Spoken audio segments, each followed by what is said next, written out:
आपको पता ही है कि एंडोवर प्रेप ये जो न्यूज है इसको कंटिन्यूअसली कवर कर रहे हैं, आपको एनालिटिकल एनालिसिस दे रहे हैं। बात क्या है, ऑपरेशन ट्रू प्रॉमिस के नाम से जाने वाला ईरान के हाल ही में किया गया जो मिसाइल और ड्रोन अटैक है इजराइल के ऊपर, ये एक सीधा हमला था जो तेहरान द्वारा जीविस स्टेट पर पहला सीधा हमला माना जाता है। अब ये जो हमला हुआ है ईरान की इस्लामिक रेवोल्यूशनरी गार्ड कॉर्प्स जो कि IRGC कहा जाता है उनके द्वारा किया गया था, जो एक प्रकार के उनके दिखाए गए संकल्प है जो कि जिसको वो ट्रू प्रॉमिस कहते हैं, वो ऑपरेशन ट्रू प्रॉमिस के नाम पे जाना जाता है। वो क्या है, वो ये है कि अगर इजराइल, सिर्फ इजराइल नहीं वर्ल्ड के कोई भी देश है, वो अगर ईरान के ऊपर हमला करते तो ईरान का क्या पावर है वो ईरान दिखा देगा। यही है ट्रू प्रॉमिस और उसको वो सजा के नाम देने वाले हैं। तो बेसिकली ये जो शैडो वॉर से डायरेक्ट कॉन्फ्लिक्ट तक की जो जर्नी है, क्या ये और कुछ नहीं है, ये वर्ल्ड वॉर 3 की शुरुआत है। यही बात पे आज हम पूरे विश्लेषण करने वाले हैं, हम जानने वाले हैं। Definitely we are going to cover it in 360 degree. मतलब आपके कोई भी क्वेश्चन जो कि ईरान इजराइल कॉन्फ्लिक्ट को समझने के लिए कोई भी अंतराय होती है, तो वो चीज आज के इस सेशन में आपको क्लियर हो जाएगा और सेशन के आखिर तक आपको खुद से ही पता चल जाएगा कि ये वर्ल्ड वॉर 3 होने के चांसेस कितने हैं या सच में ये शुरू हो गया है कि नहीं। बहुत सारी जगह से, बहुत सारे न्यूज मीडिया से, बहुत सारी चीजों से हमें बहुत सारे डाउट तैयार हुआ है, लेकिन I am pretty sure this class और this session is going to clear all your dilemmas. तो क्या है, इसको जानने से पहले सबसे पहले हम ये बताएंगे कि ये ईरान और इजराइल का ये जो सिचुएशन है, ये सिचुएशन कब से है, कैसे है। ठीक है, वैसे हमें पता है कि इजराइल के डिफेंस में बहुत सारे कंट्री तो खड़े हुए हैं, स्पेशली यूएस तो यहाँ पे बहुत strongly iron clad commitment Israel को की डिफेंस में हेल्प करने के लिए रिट्रीट कर रहा है। लेकिन ये जो टेंशन है, ये टेंशन की एस्केलेशन कैसे हुआ, ईरान के सेंट्रल सिटी इस्फहान में जो एक्सप्लोजन करा गया और इजराइल के मिसाइल्स के अटैक ने टेंशंस को और भी बढ़ा दिया है। उसके बाद ईरान ने कहा कि अगर इजराइल रिटेलिएट करता है तो वो और भी ज्यादा फोर्स के साथ स्ट्राइक बैक करेंगे। लेकिन क्वेश्चन ये है कि ये जो सिचुएशन क्रिएट हुआ है इसका हिस्ट्री कहां पे होता है। ये हिस्ट्री समझने के लिए हमें जाना पड़ेगा 1947 से लेकर 1953 के इस टाइम के अंतर। अब यहां पे क्या हुआ, ईरान और इजराइल के टेंशन की जो मूल है वो यहां से शुरू होता है। 1947 में ईरान उन देशों में से था जो ब्रिटिश मैंडेट को पैलेस्टाइन के लिए यूनाइटेड नेशन पार्टीशन प्लान्स के खिलाफ वोट किए थे। लेकिन 2 साल बाद ईरान ने टर्की के बाद दूसरा मुस्लिम मेजोरिटी की देश बन गया जो इजराइल को एक स्वतंत्र राज्य के रूप में मानता था। अब इस दौरान रिश्ते एम्बिवैलेंट थे, क्लियर है। और इसके बाद यानी कि 1953 से लेकर 1979 तक ईरान और इजराइल दोनों ही एक फ्रेंडली पीरियड में अवस्थान कर रहे थे। अगर आप देखोगे तो आपको पता है this is the positions of Israel, this is Iran. ठीक है, अब देखो 1956 से लेकर 1979 में एक बहुत ही इंपॉर्टेंट पर्सन जो कि है मोहम्मद रजा पल्लवी, इनके जो है मोहम्मद रेजा पल्लवी, ये एक वेस्टर्न लीडर, मतलब प्रो वेस्टर्न लीडर माना जाता था। इनको शाह के रूप में पुनर्स्थापित किया गया था। ईरान और इजराइल के बीच में इस दौरान रिश्ता बहुत अच्छा हो गया था क्योंकि पल्लवी डायनेस्टी के दौर में दोनों देशों के बीच में ही रिलेटिवली फ्रेंडली टाइज हो रहे थे। ठीक है, अब हम बात करेंगे वो पीरियड के बारे में जहां पे ये रिलेशनशिप खराब होते गया। वो कौन सा टाइम है, 1979 से लेकर 1990 की पीरियड। अब 1979 में ईरान में इस्लामिक रेवोल्यूशन आने से टर्निंग पॉइंट आया। रेवोल्यूशन के बाद ईरान ने इजराइल के साथ सारे डिप्लोमेटिक और कमर्शियल रिश्ते कट कर दिए। अब ईरान के जो थियोक्रेटिक सरकार थे वो इजराइल को एक राज्य के रूप में मान्यता नहीं दी। ठीक है, मतलब जो पहले इन्होंने हाँ बोला था अब उसमें ना हो गया क्योंकि इनका ideological religious differences. Soviet union के बिखरने में और इराक के गल्फ वॉर में हारने से मिडिल ईस्ट में रिलेटिव पावर ईरान और इजराइल की तरफ शिफ्ट हो गया, जिससे टेंशन और बढ़ गया। और फिर उसके बाद से शुरू हुआ ये प्रेजेंट सिचुएशन। 1991 से लेकर अब तक के जो टाइम है, 1991 में क्या हुआ था, गल्फ वॉर हुआ था। उसके जब अंत हुआ उसी टाइम से लेकर अभी तक का अगर बात किया जाए तो ईरान और इजराइल खुले झगड़े के हालात में है। और ये ऑनगोइंग कॉन्फ्लिक्ट में कुछ इंपॉर्टेंट फैक्टर्स को हमें समझना जरूरी है कि कौन से वो फैक्टर है जो ईरान और इजराइल के बीच के ये जो तनाव है उसको और ज्यादा स्ट्रॉन्ग कर दिया। सबसे पहले हम बात करेंगे ईरान के न्यूक्लियर टेक्नोलॉजी के विकास के बारे में। अब ये जो न्यूक्लियर टेक्नोलॉजी के विकास है वो इजराइल के लिए बहुत चिंता की कारण बन गया। जो लॉन्ग स्टेटेड जो बिगिन डॉक्ट्रिन बताया जाता था उसको फॉलो करता है। क्या है? इजराइल को ईरान के पोटेंशियल न्यूक्लियर कैपेबिलिटी से अब डर लगने लगा। अब ईरान के जो न्यूक्लियर प्रोग्राम की ग्रोथ है और उसके सुपर पावर बनने की जो पोटेंशियल पर एक डिटेल एनालिसिस करा जाए तो ये पता चलता है कि ईरान ने अपने न्यूक्लियर प्रोग्राम को इवॉल्व करने में सिग्निफिकेंट प्रोग्रेस की है। अब जिससे उसकी एबिलिटी टू प्रोड्यूस वेपन्स जैसे जिसमें ग्रेड यूनियम का इंप्रूवमेंट हुआ है, तो ईरान ने 2003 में अपने वेपन्स प्रोग्राम को हॉल्ट कर दिया था।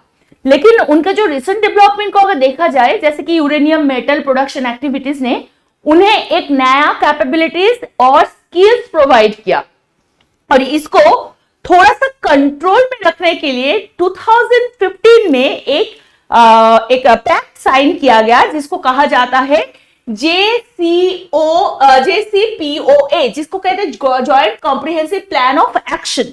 ठीक है, इस एक्शन के अंदर ये एक्सेप्टेंस ईरान ने किया कि ईरान ने बताया कि देखो ये अपने जो न्यूक्लियर प्रोग्राम है उसी के ऊपर कुछ रेस्ट्रिक्शन रखेंगे।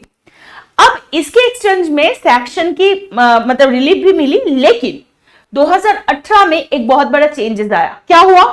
उस टाइम पे जो यूएस प्रेसिडेंट थे ट्रंप, उन्होंने यूएस को इस डील से विड्रॉ कर लिया। अब ईरान ने भी अपने लिमिटेशंस को इग्नोर करना शुरू कर दिया और अपने न्यूक्लियर एक्टिविटीज को इन्होंने रिज्यूम कर दिया। अब अगर करंट स्टेटस की बात करें तो हमें पता चलेगा कि 2023 की जो अर्ली रिपोर्ट्स आए थे उनके अकॉर्डिंग ईरान ने यूरेनियम को नियरली वेपन ग्रेड लेवल तक एनरिच किया है, जो कि इंटरनेशनल कम्युनिटी में अलार्म क्रिएट कर रहा है।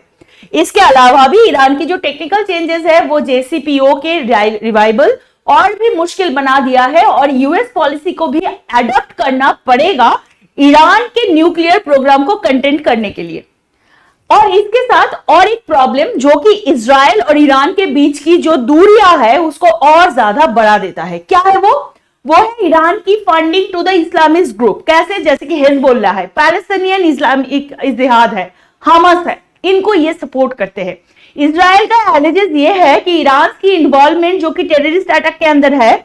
इवन 1992 में जो अटैक किया गया था इजरायली एम्बेसी के ऊपर बुएनोस एयर्स में, 1994 में AMIA की वो जो बॉम्बिंग है, इन सारे में इनका हाथ है।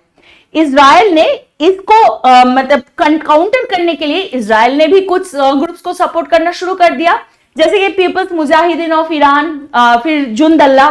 ये सारे क्या कर रहा था? ऑलरेडी एक प्रॉक्सी कॉन्फ्लिक्ट की तरफ चीजों को लेकर जा रहे थे। 1985 से लेकर ईरान और इजराइल ने देखा गया कि बहुत ज्यादा ही कॉन्फ्लिक्ट के अंदर ये लोग आ गए, जिसको प्रॉक्सी कॉन्फ्लिक्ट कहा जाता है इस मिडिल ईस्ट कंट्रीज के अंदर। अब ये कॉन्फ्लिक्ट क्या कर रहा था? जो बहुत सारे सपोर्ट प्ले कर रहे थे ऑपोजिट फैक्शंस को ऑपोजिशन करने के लिए, जैसे कि सीरिया, येमेन, इनके अंदर भी चल रहा था। ईरान ने क्या किया? सीरियन गवर्नमेंट के सपोर्ट करने लगा। हाउथी रेबल्स जो येमेन में चल रहा था उसको सपोर्ट करने लगा, जहां पे इजराइल सपोर्ट करने लगा उनके अगेंस्ट पार्टीज को, जैसे कि सऊदी का जो कोalition फाइटिंग रेबल्स है, इन सारे ग्रुप्स को। ठीक है, अब देखो मिडिल ईस्ट के लिए ये एक इनक्रेडिबली टेंस मोमेंट है और अभी तक ये क्लियर नहीं है कि इजराइल कैसे रिस्पॉन्ड करने वाला है। अब यूएस अभी भी चाहता है कि कॉन्फ्लिक्ट को रीजनल वॉर में बदलने से रोका जा सके। अब सिर्फ ये यूएस की बात नहीं, अगर हम मिडिल ईस्ट की बहुत इंपॉर्टेंट कुछ अलग देशों की बात करें जिसके साथ ये ईरान और टर्की का रिलेशन देखा जाता है, उसमें है क्या? उसमें है हमारा कतार। ठीक है, यहां पे है कतार का क्या स्टैंड है इसके लिए हम वो देखेंगे। पहली बात तो ये है, आपको याद रखना है कि ईरान के साथ क्लोज डिप्लोमेटिक रिलेशन कतार रखता है और हमास जो है, ईरान और कतर दोनों ही गाजा में बसे हुए इस्लामिस्ट मिलिटेंट ग्रुप हमास को सपोर्ट करते हैं और कतर इजराइल और हमास के बीच एक इंपॉर्टेंट मीडिएटर का भी काम करता है। अब गाजा में अगर ह्यूमैनिटेरियन एड भेजने की बात हो तो वो भी दो माने सिग्निफिकेंट डोनर के हिसाब से कतार काम करते हैं, वो भी इजराइल की मंजूरी से। तो समझ में ये आ रहा है कि यहाँ पे वो मीडिएशन की रोल प्ले कर रहा है। और इजराइल और हमास ने नवंबर 2023 में एक ब्रीफ सीजफायर और प्रिजनर एक्सचेंज के पे भी एक एग्रीमेंट किया था। दूसरा हम बात करेंगे किसके बारे में, हम बात करेंगे टर्की के बारे में। ठीक है, ये है टर्की, और टर्की के साथ क्या रिश्ता रहा है वो देखेंगे। अब देखो टर्की का जो स्टैंस है वो प्रो पैलेस्टीनियन स्टैंस है। मिडिल ईस्ट कॉन्फ्लिक्ट के शुरुआती दिनों से ही पैलेस्टीनियन पोजीशन को सपोर्ट करते आए हैं ये हमारे टर्की एरिया। अब इजराइल के अगेंस्ट बहुत सारी इकोनॉमिक सैंक्शन इन्होंने किया है, और टेंशन के बारे में अगर कंसर्न की बात करें तो पैलेस्टाइन को सपोर्ट करते हुए भी टर्की फॉर द टेंशंस और वायलेंस से डरता है जो कि ईरान और इजराइल के बीच हो सकता है। इससे दोनों पार्टीज को ही रिस्ट्रेन करने के लिए इन्होंने बार बार कहा है। और सबसे बड़ी यहां पे जिसकी बात करेंगे वो है सऊदी अरबिया। सऊदी अरबिया ने ईरान और इजराइल कॉन्फ्लिक्ट के रिस्पॉन्स में शांति और रिस्ट्रेंट के लिए सक्रिय रूप में वकालत किया है, और ये जो देश है रीजनल डिप्लोमेसी एफर्ट्स में शामिल रहा ताकि स्थिति को मिडिल ईस्ट वॉर में बदलने से रोका जा सके। अब यहाँ पे जो क्राउन प्रिंस है जो कि मोहम्मद बिन सलमान, उनको डी फैक्टो लीडर माना जाता है सऊदी अरबिया के अंदर। उन्होंने यूएई और कतार के लीडर के साथ चर्चा भी की है कि सभी पार्टी से अधिकतम रिस्ट्रेन एक्सरसाइज कराया जाए और दो राज्य संबंध पर ज्यादा से ज्यादा शांति की विचार किया जाए। इसके अलावा सऊदी अरबिया ने एंटी ईरान जो मिलिट्री कोalition है उसमें भी अपनी भूमिकाओं को माना है, जो कि उनको ईरानियन एग्रेशन के खिलाफ बचाव के रूप को दर्शाता है। किंगडम जो है ये ईरान के साथ भी एंगेजमेंट की है, जो कि उसके फॉरेन पॉलिसी के अंदर एक बैलेंस अप्रोच की, और मतलब सिंपली ये बता रहे कि ये कहीं पे भी कुछ ऊपर नीच करना नहीं चाहता है। They want to play a balance approach. तो कुल मिलाकर सऊदी अरेबिया रीजनल स्टेबिलिटी और सिक्योरिटी बनाए रखने पर केंद्रित लगता है और कॉन्फ्लिक्ट के डीएस्केलेशन और शांति के समाधान के लिए बात करते हैं। और यहाँ पे और बाकी अगर कंट्रीज की भी मिक्स्ड रिएक्शन की बात करें, क्योंकि वी आर गोइंग टूवर्ड्स कि ये हमारे लिए वर्ल्ड वॉर 3 ला रहा है कि नहीं ला रहा है, उसके लिए हम बात कर रहे हैं। तो ये भी देख लेंगे। देखो ईरान के साथ कुछ कंट्री अलाइन कर रहे हैं जबकि कुछ इजराइल के साथ सिंपैथाइज कर रहे हैं, और सबके दिमाग में एक चीज बहुत क्लियरली है कि रीजनल स्टेबिलिटी आना चाहिए। सभी नेबरिंग कंट्रीज की इस कॉन्फ्लिक्ट के वाइडर रीजनल जो वॉर हो रहा है उसके बारे में सब लोग कॉशियस है, और सब लोग ही क्या कर रहे हैं जियोपॉलिटिकल स्पेक्ट्रम के across including those who in the region, so many countries are there, they are talking about the de-escalation and the restraint आज कर रहे हैं क्योंकि फर्दर ये क्राइसिस को प्रिवेंट किया जा सके। लेकिन यहाँ पे वो क्वेश्चन आता है कि ये क्या वर्ल्ड वॉर 3 शुरू कर सकता है? तो इसको जानने के लिए हमें इन सभी के जो सेगमेंट है, इनके जो बातचीत है, इनके डिटेलिंग्स में हमें जानना पड़ेगा। देखो ये जो सवाल है इन पे एक्सपर्ट की अलग अलग सी राय मिला है। कुछ क्या कह रहे हैं कि आज के जमाने में वॉर का मतलब ये नहीं है कि सेनाओं को एकजुटा कर दिया और वो मैदान में जाके लड़ने लगे, नहीं, बल्कि cyber attacks, economic sanction, convert जो सारे कोवर्ट ऑपरेशंस है, इनको भी वॉर के रूप में माना जाता है। एक तरफ कुछ रिपोर्ट्स ये कहते हैं कि इजराइल के ईरान पर अटैक से वर्ल्ड वॉर 3 का रूप ले सकता है, जैसे कि बहुत सारी सिल्दी मिसाइल्स है, ड्रोन स्ट्राइक जो ऑलरेडी हो चुके हैं, तो ये और कुछ नहीं वॉर ही है। लेकिन दूसरी तरफ कुछ एक्सपर्ट्स का ये कहना है कि बड़े पावर्स जैसे यूनाइटेड स्टेट्स, रशिया और चाइना इस कॉन्फ्लिक्ट की वाइडर वॉर में बदलने की संभावना बहुत कम है। और कुछ ये कह रहे हैं कि अगर इजराइल और ईरान के बीच कॉन्फ्लिक्ट बढ़ जाता है तो ये रीजनल वॉर तक सीमित रह सकता है, लेकिन ग्लोबल वॉर तक कभी नहीं पहुंचने वाला। क्यों? साइबर सिक्योरिटी एक्सपर्ट्स ये मानते हैं कि वर्ल्ड वॉर 3 एक रीजन में नहीं बल्कि मल्टीपल रीजन में शुरू हो सकता है, जैसे कि Ukraine, Taiwan, Israel, south Africa, ये छोटे छोटे जगह पे अपने रीजन वाइज ये कॉन्फ्लिक्ट में डूब सकता है, जिससे ये एक वॉर परिस्थितियों की सामना करे। इंटरनेशनल डिप्लोमेसी की बात अगर करा जाए तो यूनाइटेड नेशंस का वार्निंग यहाँ पे मिली है यूनाइटेड नेशन के जो एक्सपर्ट हैं उन्होंने चेतावनी दी है कि इजराइल और ईरान के बीच के जो प्रतिकार है, मिलिट्री अटैक्स है, वो जीवन का अधिकार जो है उसको उल्लंघन कर रहे हैं और तुरंत वो बंद होना चाहिए। उन्होंने जोर दिया है कि सभी देशों में मनमानी से किसी भी व्यक्ति उनके जीवन के अधिकार मिलिट्री ऑपरेशन में, विदेश में हो या आतंकवाद की बात में करे, उसका मुकाबला करने का समय भी मतलब अलग माना है, ठीक है। और उसके साथ अगर ग्लोबल कोऑपरेशन की बात करें तो रीजनल एस्केलेशन को रोकने के लिए ग्लोबल कोऑपरेशन की सख्त जरूरत है। इसमें जो कॉन्वर्ट ऑपरेशन से ओवर्ट कॉन्फ्लिक्ट की तरफ शिफ्ट शामिल है, जो मिडिल ईस्ट की नाजुक स्टेबिलिटी को डिस्टेबलाइज कर सकता है, एक ग्लोबल क्राइसिस का रिस्क इसमें हट सकता है। फिर बहुत इंपॉर्टेंट है डिप्लोमेटिक एफर्ट्स दिखाने के लिए, जहां पे निगोशिएशंस के लिए कॉल किया जाए जो कि सिचुएशन को डिफ्यूज करने के लिए काम करे।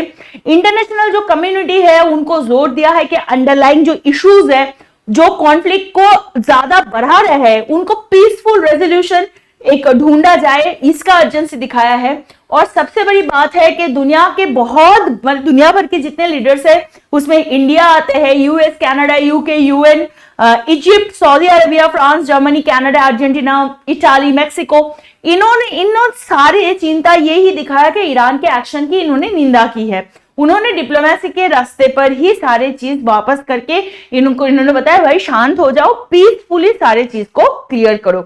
और ये इसको और बढ़ावा देने के लिए काफी मीडिएशन डिप्लोमेसी चल रहा है, दोनों पार्टीज का ग्रेट पावर पैटर्न का रोल अदा कर रहा है। और अगर एग्जाम्पल दिया जाए तो चाइना ने गंभीर चिंता व्यक्त की है। बिडेन जो है, जो कि यूएस प्रेसिडेंट है, उनके एडमिनिस्ट्रेशन ग्रुप ऑफ 7 जो है G7 कंट्रीज है, उनके साथ सैंक्शन के लिए हेल्प एनलिस्ट करने के प्लान बना रहे हैं। ये सारी कोशिशें इंटरनेशनल कम्युनिटी के डीएस्केलेशन और इजराइल और ईरान के बीच का कॉन्फ्लिक्ट का पीसफुल रेजोल्यूशन ढूंढने के प्रति समर्पण को दर्शाती है। तो हम ही आखिर में जरूर कह सकते हैं कि ईरान और इजराइल के बीच ये जो कॉन्फ्लिक्ट है मिडिल ईस्ट के लिए, ये बड़ी चुनौती और इंटरनेशनल कम्युनिटी के लिए भी पॉलिसी मेकर्स को इस सिचुएशन को बहुत केयरफुली हैंडल करना पड़ेगा। फ्यूचर में होने वाले डेवलपमेंट्स पर नजर रखनी होगी। तो बेसिकली ये जो एनालिसिस आपको बताया, इससे आपको बहुत सारे इंसाइट मिला होगा। और आपको ये भी बता देते कि आज तक का जो करंट इंफॉर्मेशन मिला है, जितने सारे अवेलेबल रिपोर्ट्स मिली है, उनकी बेसिस पर ये पूरा एनालिसिस को तैयार किया गया है।